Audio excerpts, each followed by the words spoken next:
मित्रांनो, तुमचं पुन्हा एकदा GB स्टोरी टेलर या यूट्यूब चॅनलवर स्वागत आहे. आजच्या आपल्या गोष्टीचं नाव आहे कलंकित कौमार्य, लेखक संतोष देशपांडे. पण गोष्ट सुरू करण्याआधी जर कोणी या चॅनलवर पहिल्यांदाच आलेले असाल तर त्यांनी ह्या चॅनलला सबस्क्राईब करायला विसरू नका. चला तर मग अजिबात वेळ न घालवता गोष्टीला सुरुवात करूया.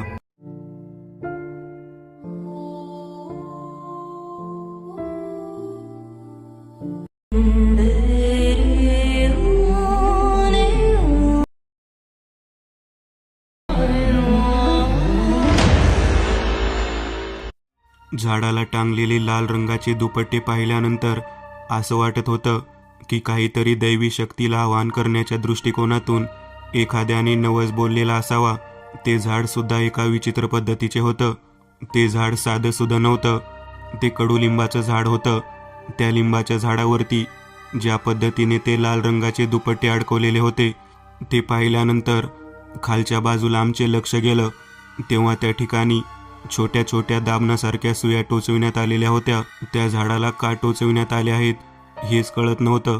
व्यवस्थित पाहिल्यानंतर त्या बाजूला बसलेली अक्का माझ्याकडे पाहत म्हणाली, लेकरा, हेच ते ठिकाण आहे ज्या ठिकाणी आजपर्यंत कोणतीही व्यक्ती आली की तिच्या मनामध्ये असलेली कामना पूर्ण करून घेते. मी अक्काकडे पाहत म्हणालो, मनातील कामना पूर्ण होते म्हणजे नेमकं काय होतं? अरे पोरा, मनातील कामना पूर्ण होणे म्हणजे जर एखाद्या वाईट शक्तीने, एखाद्या भयानक पद्धतीच्या तंत्रशक्तीने जर कोणी ग्रासले असेल तर या ठिकाणी आल्यानंतर त्या व्यक्तीला लाल रंगाची चुनरी म्हणजे दुपट्टा या झाडाला बांधावा लागतो. तो व्यवस्थित पद्धतीने बांधल्यानंतर मग पुढच्या काळामध्ये त्याच्या वाटेला किंवा तिच्या वाटेला कधीच कोणती वाईट शक्ती येत नाही. मी संपूर्ण गोष्ट ऐकून झाल्यानंतर अक्काला म्हणालो, आमच्या घरामध्येच या पद्धतीचे का घडलं असावं? माझ्या घरातील एक लहान बहीण जी कधी कोणाची वाईट करण्याच्या दृष्टिकोनातून कधी कुठे बाहेर गेलेली नाही, मग तिच्या बाबतीत हे का घडले? तेव्हा ती मला म्हणाली, हे बघ जयदीप, तुझी जी बहीण आहे ती अशा कोणत्या तरी जागी गेलेली आहे ज्या ठिकाणी गेल्यानंतर तिच्या वाट्याला या पद्धतीचा त्रास आलेला आहे. केवळ एखाद्या जागी गेल्यानंतर हा एवढा भयानक त्रास सहन करावा लागतो का? हो, काही जागा अशा असतात ज्या बाधित असतात. त्या बाधित जागेवरती गेल्यानंतर तेथे असणारी अतृप्त वासना व्यक्तीला नक्कीच सतावत असते. अक्काचे बोलणे ऐकल्यानंतर मी माझ्याजवळ असलेली लाल रंगाची चुनरी अक्काच्या हातात दिली. अक्का म्हणाली, ती मी किंवा तू बांधायची नाही. तुझी जी बहीण आहे जया, तिलाच बांधावी लागणार आहे. लक्षात ठेव, जर तिला ती बांधता आली नाही तर मग मात्र त्यातून सुटका होणार नाही. अहो, तिची अवस्था काय आहे? कमरेखालून खालचा भाग संपूर्णतः तिचा निकामी झाल्यासारखा आहे. तिला या भयानक पद्धतीने त्रास भोगावा लागला आहे की मी त्याचे वर्णन करू शकत नाही. रडू नकोस, डोळ्यातून अश्रू ढाळू नकोस. तुला जर वाटत असेल की तुझ्या बहिणीच्या उपस्थितीत हे कार्य होत नाही तर एक काम कर, मी मंत्र म्हणते, तो मंत्र म्हणून तुझ्या बहिणीच्या हातामध्ये ही चुनरी दे. कुठेही आजूबाजूला पाठीमागे वळून न पाहता तू थेट ती चुनरी घेऊन या ठिकाणी ये. तुला कोणत्याही व्यक्तीने पाहिले नाही पाहिजे. जर तुला कोणी जर पाहिले आणि तू जर मागे वळून बघितले तर तुझ्या बहिणीच्या पाठीमागचा त्रास तुझ्या पाठीमागे लागेल. माझ्या पाठीमागे एक स्त्री मला पण घेऊ शकते. होय, स्त्री स्त्रीला जेव्हा झपाटते तेव्हा जेवढा त्रास होत नाही त्याच्याहीपेक्षा भयानक त्रास एखादी स्त्री जेव्हा पुरुषाला झपाटते तेव्हा होतो. झपाटण्याची ही प्रक्रिया साधीसुधी नाही.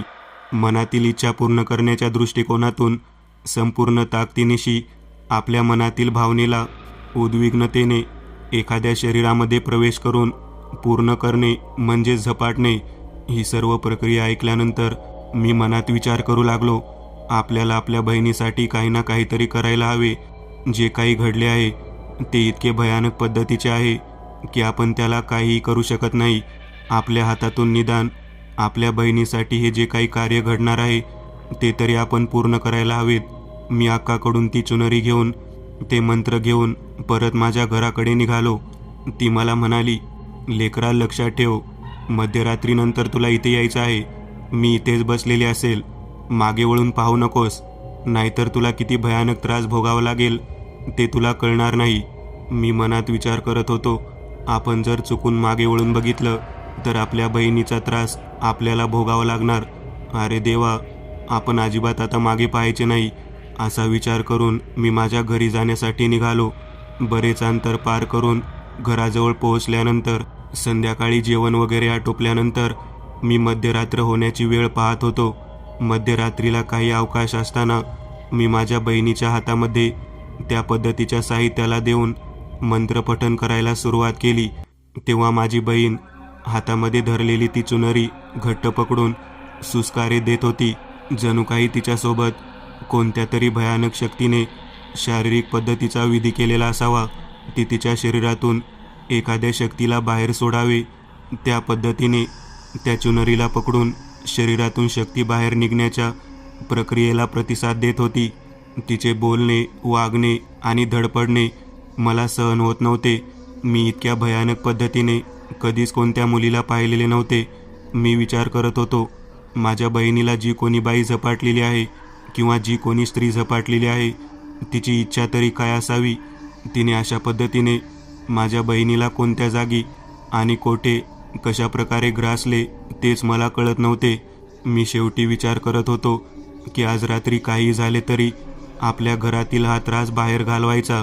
मी माझ्या बहिणीच्या हाताला घट्ट धरून तिला जागेवरून आधार देत होतो. तिने तिचे तोंड उघडले आणि डोळे पाहिल्यानंतर माझ्या लक्षात आले की आग ओकणारे ते डोळे काळसर रंगाचा कडेचा भाग मला दाखवून घाबरवण्याचा प्रयत्न करत होते. मी ओरडून म्हणालो, कोण आहेस तू? तेव्हा फक्त ती हसत होती. ती सैतानी शक्ती माझ्या बहिणीच्या शरीरातून वेगळ्याच आवाजात माझ्याकडे पाहत म्हणाली, तुझ्यासोबत मला यायचे आहे का? या लाल रंगाच्या कापडामध्ये मला गुंडाळून येत आहेस का? लक्षात घे, जर मला माझी इच्छा पूर्ण करून नाही मिळाली तर तुझी बहीण जया या जगातून गेली म्हणून समज. तू जे काही करत आहेस ते तंत्रशक्तीतलं सर्वात भयंकर पद्धतीचं तंत्र आहे. तू स्वतःचा जीव धोक्यात टाकत आहेस. तुला याची जाणीव नाही. तेव्हा मी माझ्या बहिणीच्या शरीरात असलेल्या त्या भयानक शक्तीकडे पाहत म्हणालो, मला माझ्या बहिणीसाठी जीव जरी द्यावा लागला तरी मला काही वाटणार नाही.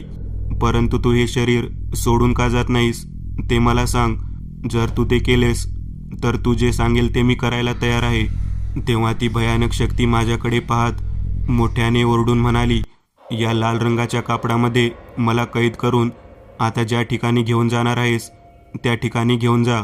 जर तुम्हाला त्या ठिकाणी घेऊन गेला नाहीस आणि वाटेत अडखळलास तर मग तुला कळेल की कलंकित होणं काय असतं. तुझ्यासमोर सर्व कथा मी माझ्या तोंडाने सांगेन. लाल चुनरी घेऊन जयदीप त्या ठिकाणाहून निघालेला होता. बरंच अंतर पार करून गेल्यानंतर त्याच्या लक्षात आलं की आपल्यासोबत एक सैतानी शक्ती सोबत येत आहे. पाठीमागच्या बाजूने कोणीतरी त्याला हाक मारत आहे असा सारखा आवाज येत होता. कधी पैंजणाचा आवाज येत होता, तर कधी घुंगरांचा आवाज येत होता, तर कधी बांगड्यांचा आवाज येत होता.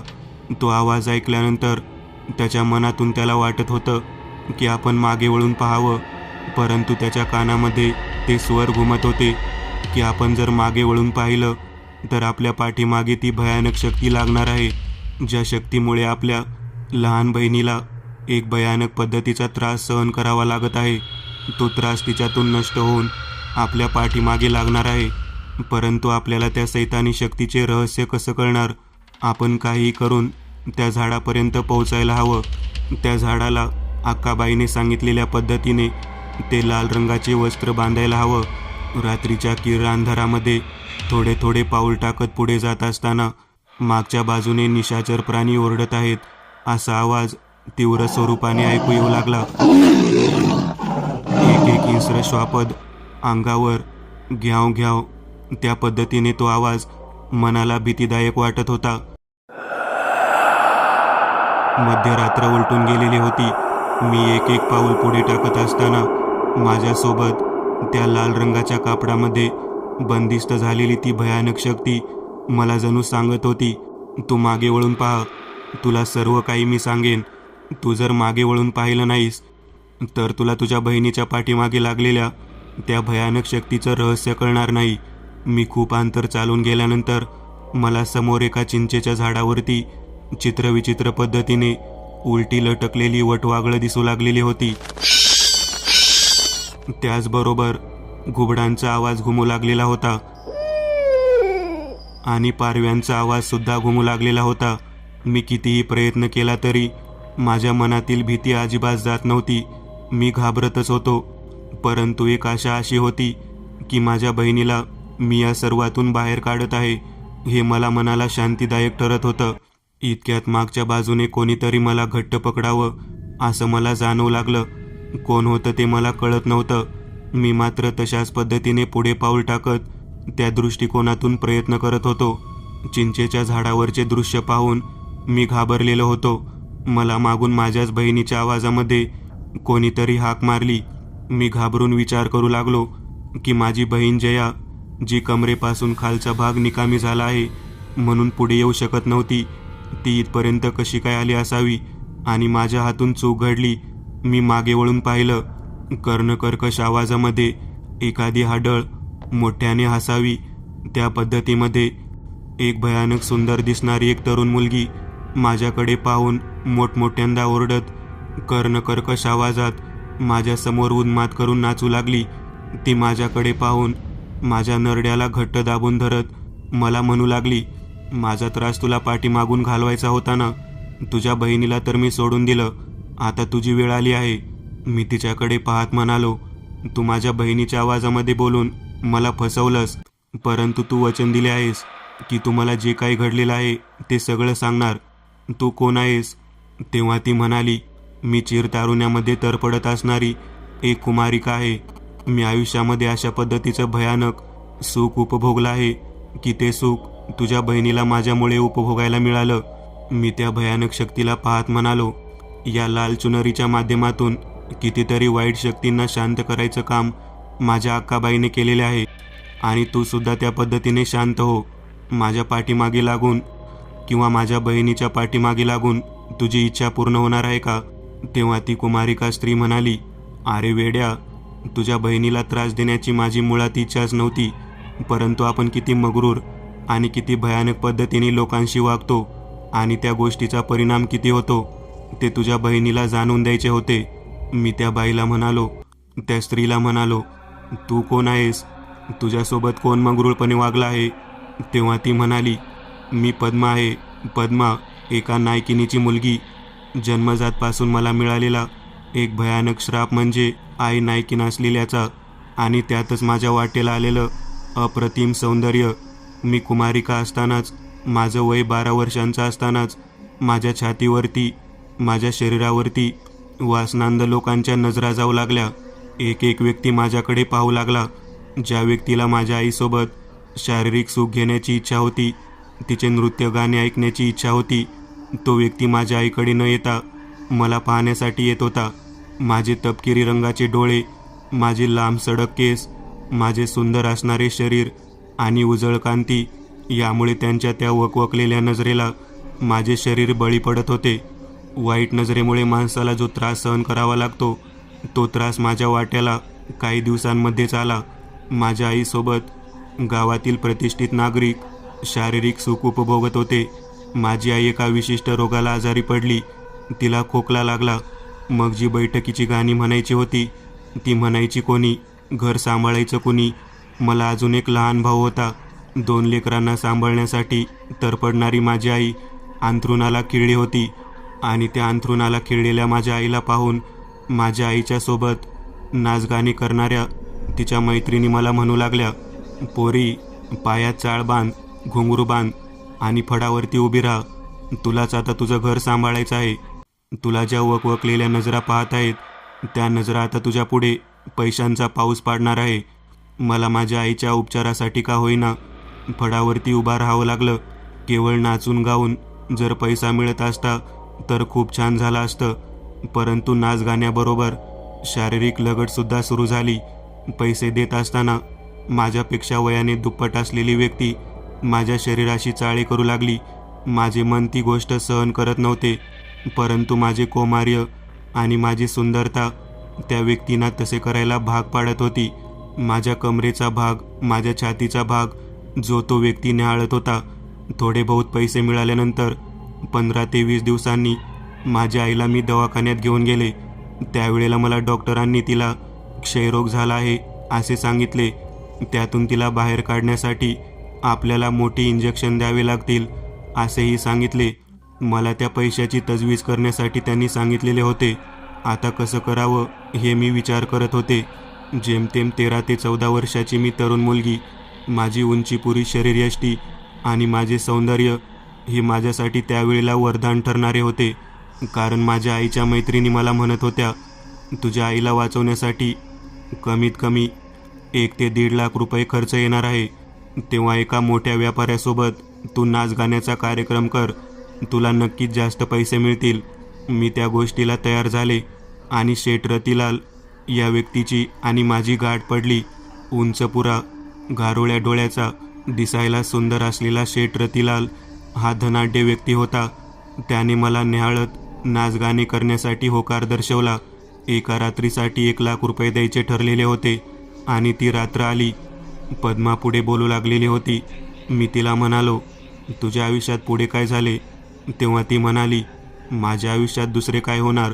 मी माझ्यापेक्षा वयाने 10 वर्षांनी मोठ्या असलेल्या त्या रेतीलाल शेठकडे पाहत त्याला म्हणाले, माझ्या आईला बरे करण्यासाठी मला 1 लाख रुपये हवे आहेत.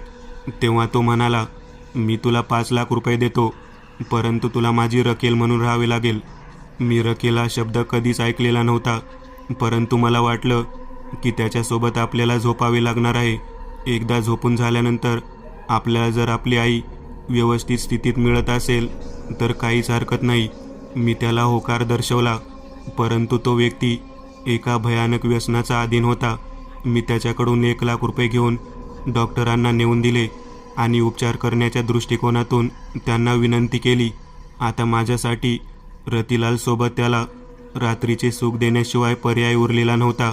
मी सुद्धा त्याला चांगल्या पद्धतीने पसंत करत होते, परंतु एखादा व्यक्ती दिसतो तसा नसतो. त्या नीच माणसाने मला त्याच्या शेतातील घरामध्ये नेले, ज्या ठिकाणी कोणतेही व्यक्ती नव्हते. त्याने मला शेतातल्या घरामध्ये नाचगाणी करायला सांगितले. मी नाचगाणे करत होते. त्यावेळेला त्या व्यक्तीने अंमली पदार्थाचे सेवन केले आणि त्याचे डोळे लाल रंगाचे दिसू लागले. त्या व्यक्तीने माझ्या आयुष्यात पहिल्यांदाच माझ्याशी शारीरिक संबंध ठेवले आणि ते संबंध इतके भयानक पद्धतीचे ठेवले की मला माझ्या शरीराच्या यातना सहन होत नव्हत्या. मी त्याला सोडण्यासाठी विनंती करत होते, तडफडत होते, परंतु व्यसनामध्ये अधीन गेलेला भयानक सैतान हैवान व्यक्ती माझ्या शरीराला सोडत नव्हता. माझ्या कौमार्याला तो कलंकित करत होता. त्याने मला त्याचे हवे असलेले सर्व पद्धतीने उपभोगलेले होते, परंतु तोपर्यंत मी बेशुद्ध पडलेले होते. माझ्या शरीरामधून रक्तस्राव भरपूर झालेला होता. मला आयुष्यात पहिल्यांदा अशा पद्धतीचा त्रास सहन करावा लागला होता. मी तब्बल 6 तास बेशुद्ध होते. जेव्हा त्याची नशा उतरली तेव्हा त्याने मला त्या अवस्थेत पाहिले आणि तो हळूहळू व्यक्त करू लागला. तो मला उठवत असताना म्हणत होता, पद्मा मला माफ कर, माझ्याकडून चूक झाली. तू माझ्याबरोबर आयुष्यभर राहायला तयार आहेस आणि मी तुला या पद्धतीने त्रास दिला, मला माफ कर. मी पहाटेच्या वेळी शुद्धीमध्ये आलेले होते, परंतु माझ्या शरीरामध्ये कोणते अवसान उरलेले नव्हते. त्या व्यक्तीने मला त्या अवस्थेमध्ये पाणी वगैरे पाजून मला स्थिर स्थावर करण्याच्या दृष्टिकोनातून प्रयत्न केला. सकाळी 8 वाजता त्याने गावातील डॉक्टरला फोन करून त्या ठिकाणी बोलावून घेतले आणि माझ्यावरती उपचार सुरू केले. त्या डॉक्टरने रतिलालला ओरडायला सुरुवात केली. तो म्हणाला, तुला काही कळतं का? अरे किती लहान आहे ही मुलगी आणि कशा पद्धतीने तू तिला त्रास दिला. सैतानाप्रमाणे तिची अवस्था करून टाकलेली आहे. तुला कळत नाही का तिच्यासोबत जे काही घडले आहे ते पाशवी बलात्कारापेक्षा मोठे काय आहे. तो असे करायला नको होते. तेव्हा रतिलाल म्हणाला, मी नशेच्या घरामध्ये होतो, मला काय घडले ते कळालेच नाही, तिला व्यवस्थित करा. तेव्हा त्या डॉक्टरांनी माझ्यावरती 15 दिवस उपचार करावे लागतील असे सांगितले. त्याने मला घरी सोडलेच नाही. इकडे माझी आई माझ्या लहान भावाबरोबर दवाखान्यामध्ये तशीच होती. माझ्या आईवरती उपचार सुरू झाले होते. 15 दिवसानंतर मी व्यवस्थित अवस्थेत येऊन पुन्हा आईकडे गेले, परंतु 1 लाख रुपयांच्या कर्जाच्या ओझ्याखाली मी रतिलालकडे जाण्यासाठी भाग पडले.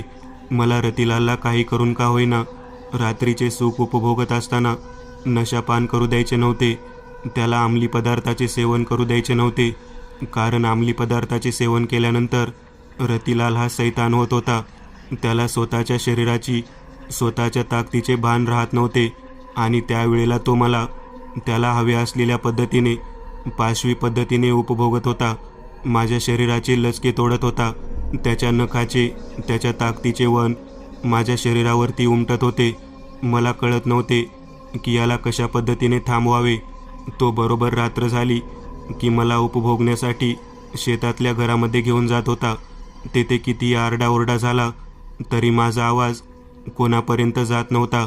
मी अखेर पुन्हा त्याच पद्धतीने बेशुद्ध पडत होते, परंतु पहिल्यापेक्षा बाकीच्या वेळेला मला त्रास कमी वाटत होता. माझे कौमार्य कलंकित होऊन गेलेले होते.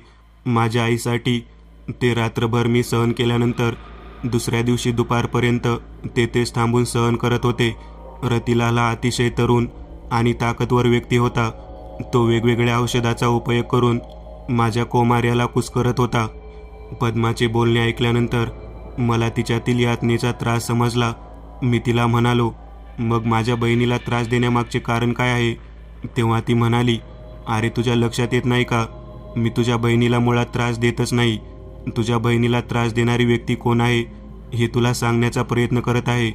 तेव्हा मी तिला म्हणालो, कोण आहे ती व्यक्ती, कोण त्रास देत आहे? मी काय सांगते ते पूर्ण ऐकून घे आणि मग बोल. मी तिचे बोलणे ऐकू लागलो. मी तिला म्हणालो, तू तर मृत्युमुखी पडलेली एक शैतानी व्यक्ती आहेस. तुझा मृत्यू कशामुळे झाला? तेव्हा पद्मा सांगू लागली, माझा मृत्यू या शारीरिक यातनेमधूनच झाला आहे. रतिलालांनी त्याच्यासोबत रकेल म्हणून राहण्यासाठी मला जे 1,00,000 रुपये दिले होते, त्याच्या कर्जाच्या ओझ्याखाली मी दबून राहिलेले होते. माझी आई तब्बल 4 महिन्यानंतर अगदी व्यवस्थित झाली होती. आता मला माझ्या आईच्या पुन्हा नाचगाण्याच्या कार्यक्रमाला त्या ठिकाणी जावे लागत होते, परंतु रतिलालला ती गोष्ट अजिबात आवडत नव्हती. त्याने मला संध्याकाळ झाल्यानंतर तेथून स्वतःच्या घरी न्यायला सुरुवात केली. शेतातल्या घरामध्ये गेल्यानंतर अंगावरती वस्त्र नसायचे. पहाटेपर्यंत तो व्यक्ती मला वेगवेगळ्या पद्धतीने उपभोगत असायचा. शरीरावरचे ओरखडे एवढे होत चालले होते की मी तरुण आणि सुंदर दिसण्याची, जी काही लावण्यवती दिसण्याची पद्धत होती, ती विसरून गेलेले होते. आपले सौंदर्यच आपल्याला कशा पद्धतीने त्रासदायक ठरत आहे असे मला वाटत होते. त्याच वेळेला एकदा रतिलालसोबत त्याचा मित्र धनेश त्या ठिकाणी आला होता. त्याने आपल्या मित्राला माझ्याबद्दल कल्पना दिलेली होती. मी रतिलालकडून पैसे घेतल्यामुळे फक्त रतिलालसोबतच ते शारीरिक सुख उपभोगत होते, परंतु त्या दिवशी धनेश आला आणि माझ्यासोबत रतिलाल बरोबर तो सुद्धा शारीरिक अत्याचार करू लागला. मला कितीही केलं तरी नकार देऊन सुद्धा ते दोघेही एकाच वेळी उपभोगू लागलेले होते. माझ्या शरीराच्या यातना मलाच माहीत होत्या. रतिलाल तर नशापान करतच होता, परंतु त्याहीपेक्षा भयानक नशा करून आलेला धनेशाने स्वतःच्या अत्याचारामध्ये माझा जीवच घेतला. त्या दोघांच्या शारीरिक यातनेला मी सामोरे जाऊ शकले नाही आणि हृदयविकाराचा झटका येऊन मी त्या ठिकाणी तरपडून मेले. माझ्या मृत्यूनंतर रतिलाल हा व्यसनाधीन झाला. त्याला त्या पद्धतीचे सुख आणि त्या पद्धतीचा उपभोग कोणीच देऊ शकत नव्हते. त्याने एका तंत्रविद्याच्या व्यक्तीला मदतीस घेऊन स्वतःच्या मृत्यूनंतर त्याचा आत्मा आणि माझा आत्मा एकत्रित करून उपभोगावी म्हणून त्या व्यक्तीला बांधी विद्येचा वापर करायला लावला. माझे प्रेत त्याच्या शेतामध्ये गाडून त्याने स्वतःचे जीवनसुद्धा संपवून टाकले. त्या तांत्रिकाने माझ्या आणि त्याची कौमार्य बांधी करून टाकली. पद्माला मी त्यानंतर विचारले, पुढे काय झाले? तेव्हा पद्मा म्हणाली, तुझी बहीण आणि तिच्या मैत्रिणी ज्या शेतामध्ये बंदिस्त आम्ही होतो त्याच ठिकाणी आलेल्या होत्या. हुरडा पार्टीच्या नावाखाली त्या ठिकाणी येऊन त्या मोठमोठ्याने गाणी गाऊन नाचत होत्या. ज्या ठिकाणी माझे प्रेत होते त्या ठिकाणीच तुझ्या बहिणीला त्या शेतातील वाटेकरांनी जाण्यासाठी मज्जाव केला, परंतु या गोष्टीला मी मानत नाही असे म्हणून तुझी बहीण जया हिने तिथेच हुरडा भाजण्याच्या दृष्टिकोनातून खड्डा खंदायला सुरुवात केली आणि ज्या बांधीमध्ये मी अडकून होते त्याच बांधीमध्ये तुझ्या बहिणीला त्या भयानक रतिलालच्या आत्म्याने पाहिले आणि त्याने माझा प्रवेश तुझ्या बहिणीच्या शरीरामध्ये घडवून आणला. आणि त्यानंतर पुढे काय घडत आहे हे तुला तर सर्व काही माहीत आहे. मी म्हणालो, हो, माझ्या बहिणीला रात्रीतून कोणीतरी शारीरिक यातनेचा त्रास देते. माझ्या बहिणीची कमरेखालची जागा बधीर करून टाकलेली आहे. तिला उठता येत नाही. तेव्हा पद्मा म्हणाली, तो रतिलाल मीच आहे असे समजून तुझ्या बहिणीचा उपभोग घेतो. आता जर मी तुला बाधित केले तर रतिलाल उपभोग घेऊ शकणार नाही. म्हणून मी तुला मागे वळून पाहण्यासाठी तुझ्या बहिणीच्या आवाजामध्ये हाक मारली. माझ्या लक्षात आले होते की स्वतःला आणि माझ्या बहिणीला या त्रासातून मुक्त करण्यासाठी स्वतः पद्माने हे सर्व काही केले होते. परंतु मी ती लाल चुनरी त्या झाडापर्यंत घेऊन जाईपर्यंत रतिलाल मला कोणत्या पद्धतीने थांबवेल हेच मला कळत नव्हते. मी पद्माला म्हणालो, तूच मला मदत करू शकतेस. तेव्हा पद्मा मला म्हणाली, मी काय मदत करणार?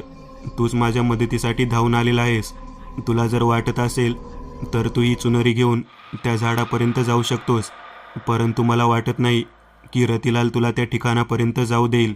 मी पुढे पाऊल टाकण्याचा प्रयत्न केला आणि त्या कौमार्य बांधीच्या त्या प्रयोगामुळे माझ्या शरीरामध्ये पद्माचा प्रवेश झाला. तिच्या शारीरिक वेदना मला जाणवू लागलेल्या होत्या. त्याच वेळेला मागच्या बाजूने कोणीतरी मला खेचत आहे असे वाटू लागले. मागे पाहिले तेव्हा पद्माने ज्या पद्धतीने वर्णन केलेले होते अगदी त्याच पद्धतीचा तरणा ताठ मुलगा रतिलाल माझ्यासमोर उभारलेला मला दिसला. त्याने माझ्याकडे पाहिले आणि मोठ्याने ओरडायला सुरुवात केली, कोण आहेस तू? कशाला या फंद्यामध्ये पडला आहेस? तेव्हा मला काहीच कळेना. मी त्याला काय उत्तर द्यावे ते मला समजत नव्हते. परंतु त्या रतिलाल म्हणायच्या प्रेतात्म्याने मला आणि माझ्या शरीरात असलेल्या पद्माला जाब विचारायला सुरुवात केली. पद्मा मोठ्याने हसत होती. रतिलाल मात्र माझ्याकडे विचित्र नजरेने पाहून म्हणत होता, कौमार्यबंदी केलेल्या स्त्रीला अशा पद्धतीने तू तुझ्या शरीरात समाविष्ट करून घेतले. ती मुलगी कुठे आहे जिचा मी आतापर्यंत उपभोग घेत होतो? तेव्हा मला काय उत्तर द्यावे कळेना. मी म्हणालो, मी त्या मुलीकडे चाललेलो आहे. तेव्हा आपल्या बहिणीकडे मी चाललेलो आहे हे समजल्यावर तो रतिलालचा प्रेतात्मा मला त्या ठिकाणाहून पुढे जाऊ देऊ लागला. मी कुठे चाललेलो आहे हे फक्त पद्माला माहीत होते आणि अक्काबाईला माहीत होते. मी अक्काच्या त्या पवित्र झाडाच्या दिशेने जाण्यासाठी पुढे पुढे निघालेलो होतो आणि माझ्या पाठीमागे तो भयानक सैतानी रतिलालचा प्रेतात्मा येत होता. तो स्वतः वासनेने पेटलेला होता. तो मला सांगत होता, काही क्षणात तुझ्या शरीरातील या पद्माला पुन्हा एकदा तुझ्या बहिणीच्या शरीरामध्ये प्रवेशित करायचे आहे. जर तू हे करू दिले नाही तर तुझा मृत्यू अतिशय भयानक पद्धतीने होईल. मी म्हणत होतो, माझ्या बहिणीकडेच मी निघालेलो आहे. त्याला वाटत होते माझी बहीण म्हणजे जया असेल, तिच्याकडेच मी निघालेलो असेल. परंतु त्याला कळत नव्हते की मी त्याला अक्का ज्या ठिकाणी आहे त्या अक्काच्या पारावरतीच म्हणजेच पिंपळाच्या झाडावरती घेऊन चाललेलो आहे. मी प्रवास पूर्ण केलेला होता. समोर अक्का मला दिसत होती. माझ्याकडे पाहत तो रतिलालचा प्रेतात्मा मला पुढे जाण्यासाठी घाई करत होता. काही क्षणामध्ये मी त्या ठिकाणी पोहोचलो आणि अक्का मोठ्यांदा ओरडू लागली, तुला मी सांगितलं होतं लाल रंगाची चुनरी घेऊन सरळ सरळ इकडे ये. तू तसा नाही आलास. सोबत या मुलीला सुद्धा घेऊन आलास. तिच्या पाठोपाठ तो असलेला सैतानी प्रेतात्मा कोण आहे? तेव्हा मला काय उत्तर द्यावे कळेना. अक्काहीने डोळे बंद केले आणि माझ्याकडे डोळे उघडून पाहिल्यावर तिच्या लक्षात आले की माझ्या बाबतीमध्ये काय घडले आहे ते. अक्काने मला काही न करता माझ्या हातातील लाल रंगाची चुनरी समोरच्या झाडाला बांधायला सुरुवात केली. तो रतिलाल म्हणायचा सैतानी पिशाच प्रेतात्मा मोठमोठ्याने ओरडू लागला, पद्मा पद्मा म्हणत हाक मारत होता. परंतु माझ्या शरीरात असलेली पद्मा त्याच्याकडे विकट हास्य करून टाळ्या वाजवत होती. एखादा हिजडा ज्या पद्धतीने टाळ्या वाजवतो त्या पद्धतीने मी टाळ्या वाजवत होतो आणि माझ्या शरीरात असलेली पद्मा त्याला चिडवत होती. त्या ठिकाणी लाल चुनरी बांधली आणि काही क्षणात मी बेशुद्ध होऊन पडलो. माझ्या शरीरातील पद्मा त्या पवित्र पिंपळाच्या झाडाला बांधलेल्या चुनरीच्या स्पर्शाने निघून गेलेली होती. आकाशात विलीन झालेल्या आपल्या प्रियसीला पाहिल्यानंतर तो व्याकुळतेने रडताना दिसत होता. अक्का मला म्हणाली, तू तुझ्यावरती संकट घेऊन तुझ्या बहिणीचे प्राण वाचवलेस आणि केवळ याच गोष्टीमुळे कितीतरी काळ कोमारे बांधीमध्ये अडकलेली पद्मा म्हणायची ती नायकिनीची मुलगी आज मुक्त झाली. आणि तिला त्रास देणाऱ्या या भयानक सैतानी पिशाच्या प्रेतात्म्याला आज मुक्ती मिळाली. रतिलाल तर तरपडत त्या झाडाच्या दिशेने निघालेला होता. त्याला माहीत होते, आपण जर या झाडाला स्पर्श केला नाही तर आपण अखंड काळ पिशाच्या योनीमध्येच घालवणार. त्याने आकाशासमोर पाहत त्या झाडाला स्पर्श करण्यासाठी पुढे पाऊल टाकले आणि काही क्षणात स्वतःच्याच नादामध्ये पद्मा पद्मा म्हणत त्याने पद्माच्या बांधलेल्या त्या लाल रंगाच्या चुनरीला स्पर्श करून स्वतःचे जवळजवळ आत्मसमर्पणच केले. त्याच्या या शारीरिक यातनेला त्रासलेली पद्मा केवळ माझ्या बहिणीला झालेल्या त्रासातून मुक्त न होताच त्या भयानक प्रेतात्म्याच्या त्रासातून मुक्त झाली. मला ही गोष्ट कळून चुकली की आयुष्यामध्ये ज्या जागी लोक आपल्याला जाऊ नको म्हणून सांगतात त्या जागी अजिबात जायचे नसते. आपण मनापासून काही गोष्टी करायला जातो, आपण किती निडर आहोत हे दाखवायला जातो आणि घडतं उलटंच. माझ्याही बहिणीच्या बाबतीत म्हणजे जयाच्या बाबतीत घडले होते. संपूर्ण माहिती देऊन झाल्यानंतर अक्का मला म्हणाली, काही गोष्टीमध्ये कुमारिकपणा, सौंदर्य हे खूप कलंकित ठरतं आणि तीच घटना तुझ्या बहिणीच्या बाबतीमध्ये आणि त्या पद्माच्या बाबतीमध्ये घडली. अखेर त्या झाडाला बांधलेल्या चुनरीमुळे का होईना आणि दाखवलेल्या धाडसामुळे का होईना माझी बहीण त्या त्रासातून बाहेर पडली होती आणि तिच्यासोबत ज्या भयानक पद्धतीने पद्माने शारीरिक त्रास, बळजबरी बलात्कार सोसला होता, ती सुद्धा पिशाच स्त्री, ती मुलगी त्या त्रासातून बाहेर पडली होती.